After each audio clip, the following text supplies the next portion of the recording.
जी बिस्मिल्लाहिर्रहमानिर्रहीम। स्टूडेंट्स अस्सलाम वालेकुम। पेज नंबर 65 है। 65 पेज नंबर 65, इसमें प्रेजेंट परफेक्ट कंटिन्यूस टेंस।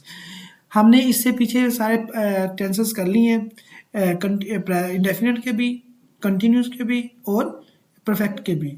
अब हम करते हैं प्रेजेंट परफेक्ट कंटिन्यूस टेंस। इसकी डेफिनेशन क्या है? The present perfect continuous tense is used to describe an action that started in the past and is still continue in the present. Past में start हुआ और अभी स्टिल कंटिन्यू है। ठीक है, जैसा कि मैं 2 घंटे से पढ़ा रहा हूँ। अब 2 घंटे से पढ़ा रहा हूँ, पास्ट में स्टार्ट हुआ और अभी तक क्या है, जारी है और दरमियान में मुकम्मल भी हो रहा है, इसलिए इसको कहते हैं प्रेजेंट। प्रेजेंट भी है, परफेक्ट भी है, मुकम्मल भी हो रहा है काम, साथ साथ कंटिन्यू भी है। Present perfect continuous tense. ठीक है ना, समझ आ रही है ना? जो 2 घंटे से मैं काम कर रहा हूँ, साथ साथ मुकम्मल भी तो हो रहा है ना, और जारी भी है। प्रेजेंट भी है, परफेक्ट भी है, मुकम्मल भी और कंटिन्यू भी है। प्रेजेंट परफेक्ट कंटिन्यूस टेंस ऐसे इसलिए बोलते हैं, मैंने जो समझा इसको ऐसे ही है। आगे देखते हैं। Recently stopped but its effect is visible in the present. ठीक है ना, जो काम यानी कि आप क्या फौरन यानी कि वक्ती तौर पे वो रुक गया है, लेकिन उसके जो इफेक्ट्स है, उसके जो रिजल्ट है, वो आप प्रेजेंट में विजिबल होते हैं, आप देख सकते हैं। फॉर एग्जाम्पल ये देखें, अब अफर्मेटिव सेंटेंसेस क्या होते हैं? जो पॉजिटिव सेंटेंसेस होते हैं उसमें सबसे पहले सब्जेक्ट आता है, उसके बाद क्या हैज आता है, हैज बिन या हैव बिन आएगा। ठीक है, और उसके बाद वर्ब की फर्स्ट फॉर्म के साथ आईएनजी, और उसके बाद क्या आ जाएगा, ऑब्जेक्ट आ जाएगा। ये बात यहाँ तक क्लियर है आपको? ठीक है। नेगेटिव में हैज, ऊपर हमने क्या लगाते थे, हैव बिन और हैज बिन लगाते हैं। नीचे हमने क्या लगाना है, has not been, have not been, has not been, have not been. Has और बिन के दरमियान नॉट आना है। ठीक है ना, ये आपने अच्छी तरह से याद कर लेना है, जैसा कि इधर भी आपको दिया हुआ है। और इंटरोगेटिव सवालिया में क्या होगा, हैज हैव फिक्र के शुरू में आ जाएगा। ठीक हो गया, ये हमें फार्मूला क्लियर है। आगे चलते हैं रूल्स। कहाँ कहाँ पर इसको हम रूल्स को फॉलो करेंगे? क्या फालने पे has with he she it के साथ, हैव लगाएंगे किसके साथ, आई वी यू दे के साथ। Tense is often used with for. इसका ये जो टेंस हम यूज कर रहे हैं ना, इसको हम फॉर या सिंस के साथ यूज करते हैं। फॉर और सिंस का दो फार्मूले हैं।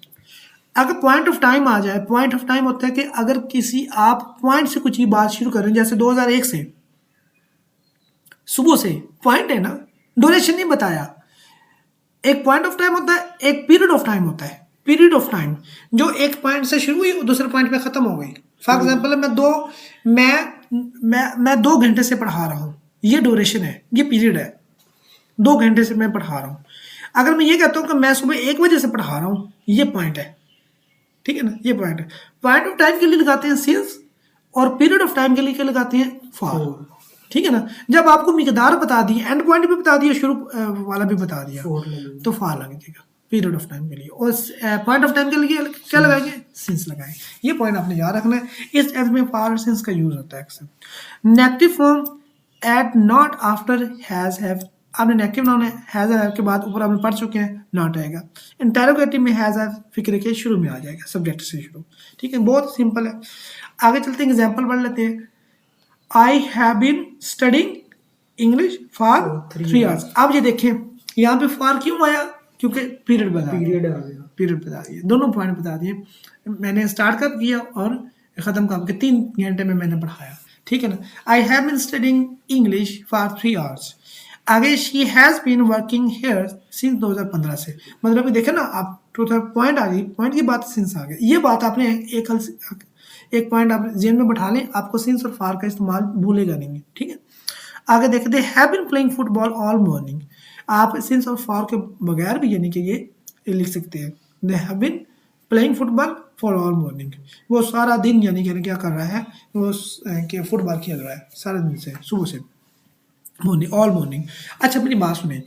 अच्छा, अगर आप सिंस और फार के बगैर लगाएंगे तो आप सिंपल ये भी कह सकते हो, मैं I have been teaching, I have been teaching the students, I have been teaching the students. इसका मतलब क्या है, मैं स्टूडेंट्स को लगातार पढ़ा रहा हूँ। ठीक है ना, जब आप ये भी कह सकते हैं, I am teaching the students, I am teaching students, लेकिन आप लगाते हैं I have been teaching students का मतलब है अभी तक मैं काम चल रहा है और पढ़ा रहा हूँ, ठीक है ना, ये भी आ सकते हैं। वहाँ पे फार और सिंस के बगैर भी आप बात कर सकते हैं, ठीक हो गया। आगे चलते हैं, नेगेटिव सेंटेंस क्या होते हैं, I have not been sleeping well lately, ठीक है ना, I have not been sleeping well lately, ये देखेंगे नेगेटिव इसके बगैर सिंस फार के बगैर है। She has not been attending classes recently, ठीक है, वो अटेंड क्लास नहीं कर रहे, ठीक है ना, हमने शी हैज़ नॉट, वो क्लास अटेंड नहीं कर रहे। They have not been working on the project, they have not been working on the project, वो इस प्रोजेक्ट पर काम नहीं कर रहे। इंटरोगेटिव सेंटेंसेस क्या, have you been waiting long, have you been waiting long, अब देखो यहाँ पे सिंस पार्क नहीं है ना, इसके बगैर भी हम लगा सकते हैं। Has he been reading that book, have they been playing football all morning. आगे देखिए use of present perfect continuous tense का क्या, to show duration of an action, मैंने ये आपको पहले भी बता दिया, अगर ड्यूरेशन आपने शो करना है, पीरियड शो करना है, तो आप यहाँ पे लगाएंगे started in the past and continuous now. I have been learning English for 2 hours, मैं 2 घंटे से इंग्लिश सीख रहा हूँ। To show recent stop action with present result, जैसे कि she is tired because she has been running, she has been running, वो भागती रही जिसकी वजह से वो थक चुकी है, ठीक है ना, अब क्या है, वो टायर्ड थकी हुई है, अब थकत तो उसका थक जाना क्या है, रिजल्ट है, प्रेजेंट रिजल्ट है ना, यही है ना, ठीक है। To emphasise repeated actions over a period of time, they have been arguing since morning, ठीक है ना, they have been arguing since morning, ये है एम्फसाइज है रिपीटेड एक्शंस पे over a period of time. आगे चलते हैं एक्सरसाइज, ये आपने एक्सरसाइज करनी है, ये क्या आएगा यहाँ पे, I have been studying English for 2 hours, ठीक है, नीचे वाले पे आ जाए make negative sentences, I have not been reading a book, ठीक है, एक्सरसाइज नंबर 3 पे आ जाए मेक इंटेरोगेटिव सेंटेंसेस, क्या आ जाएगा, हाँ ठीक है, और साइन ऑफ इंटरोगेशन।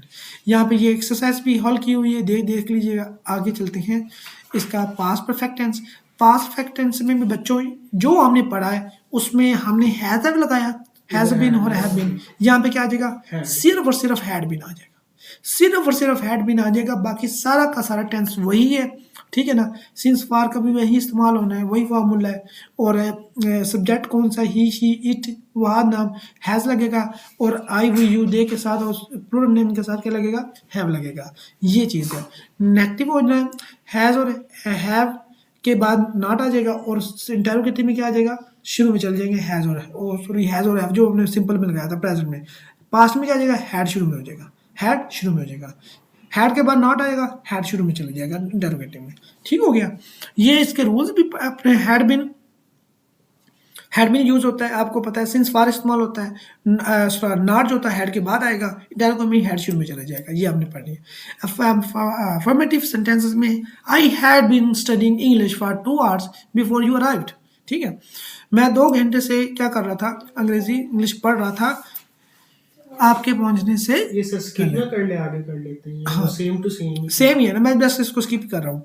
इसकी एक्सरसाइज जी आपने कर लेनी है, ठीक है, अच्छी तरह से, और इसके आंसर की भी नीचे दे दी गई है, ये भी आप देख लीजिएगा। इसी तरह फ्यूचर जो है continuous, future perfect continuous tense, ये भी बहुत इजी है, सिंपल इज दैट, सारा कुछ वही है। इसमें क्या यूज होना है, will have been, shall have been, will have been, shall have been.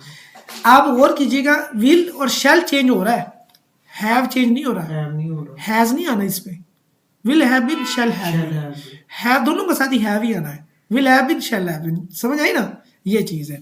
तो इधर यहाँ पे will have been, shall have been, ये यूज होना है अपने, सारा फार्मूला वही है।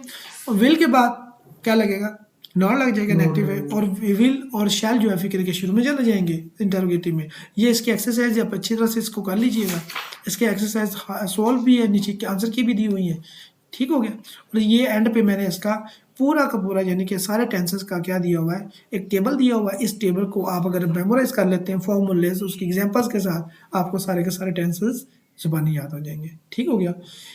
मैं उम्मीद करता हूँ कि आपको समझ आया होगा, अगर नहीं आया तो फिर भी आप इसको दोबारा रिपीट कर सकते हैं, मुझसे अगर कोई क्वेश्चन हो तो आप पूछ सकते हैं। Thank you very much. Next class में हम सेंटेंस एरर्स करेंगे।